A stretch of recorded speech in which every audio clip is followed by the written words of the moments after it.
What is the correlation between the sale of alcohol and the increase in violent crime? For more on this, I'm joined by Professor Charles Parry, who's the Director for Alcohol, Tobacco and Other Drug Research Unit at the South African Medical Research Council. Prof, thank you so much for your time this evening. Let's just begin with that very question that we are asking tonight. What is the correlation between the sale of alcohol and the increase in violent crimes, if any? In general, we know that alcohol is a disinhibitor, and that when people drink, and if they're drinking a lot, and while many people in South Africa don't drink, amongst drinkers, there's a very high level of binge drinking. And as I was saying, when people binge drink, they lose their inhibitions.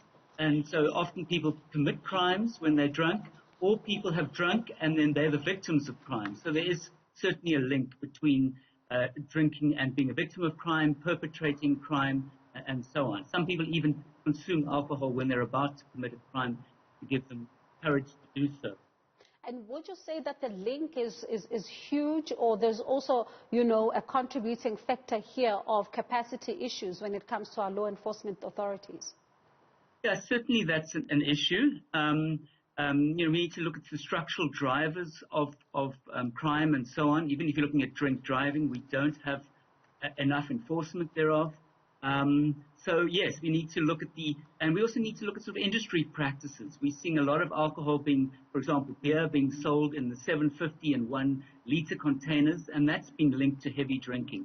So there are also these structural drivers, but also, individual behavior. People drink too much and they get themselves into risky situation, risky sexual behavior and violence. And I think the police commissioner recently said that 8.4% of violent crimes in 2019 and 2020 where alcohol played the police knew that alcohol played a role in 8.4% of crime.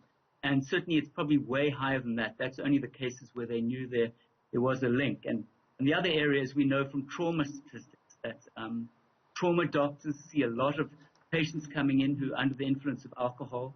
And about half of those, if not more at this particular time, because we're not getting as many motor vehicle trauma cases, more than 50% of people coming to trauma units are there because of alcohol-related violence. So they see it. They see the alcohol in the victims, and they hear about it, about the perpetrators as well.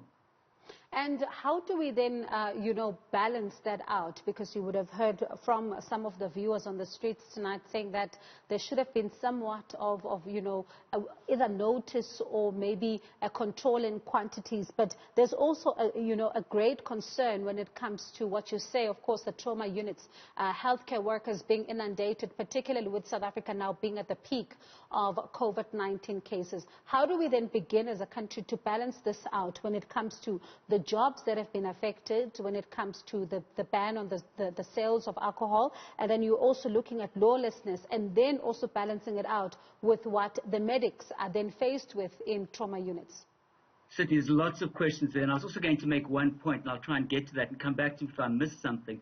In terms of the death data, we've just had the release of the non-natural deaths up to the end of the 21st of July, and we saw a 29% drop below what was expected. And the only two interventions that have taken place are the curfew and the ban on alcohol sales. I heard many of your listeners talk about the fact they're very unhappy at not being given notice.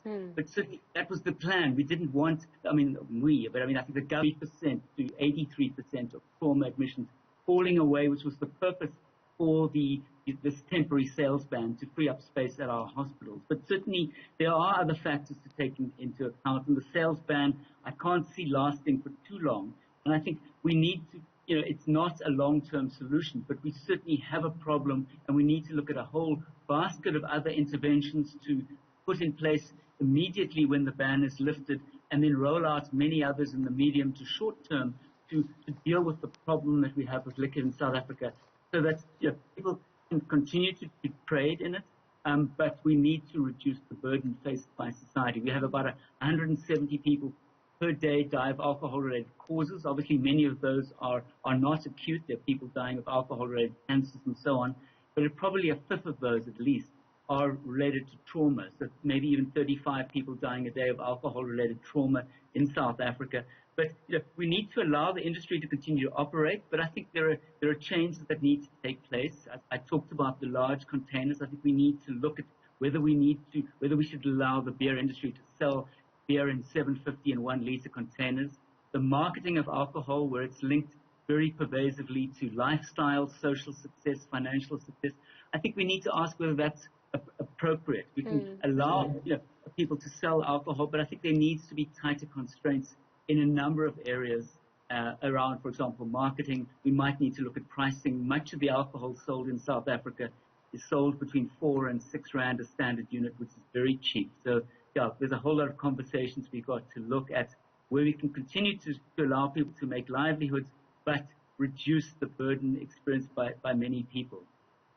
And it does certainly look like this is a conversation that really has to continue, Prof, because when you talk about beyond the lockdown, a lot of people are concerned about what is going to happen. Thank you so much for your time tonight, and even, discussing some of those, possible solutions when it comes to beyond the lockdown, because it does look like a lot of South Africans tonight are also concerned about what is going to happen once the lockdown is lifted. Thank you so much, Prof. That's Charles Parry there, Professor Charles Parry, who is the Director for Alcohol, Tobacco and Other Drug Research Unit at the South African Medical Research Council, raising a very important subject of what happens next, particularly when the lockdown is lifted. How then should the industry begin to also look at itself, and how government should also, look at some of the effects that then come as a result of the sale of alcohol, particularly when you're looking at crime. Because even on Friday, when the minister was releasing those crime stats, we did see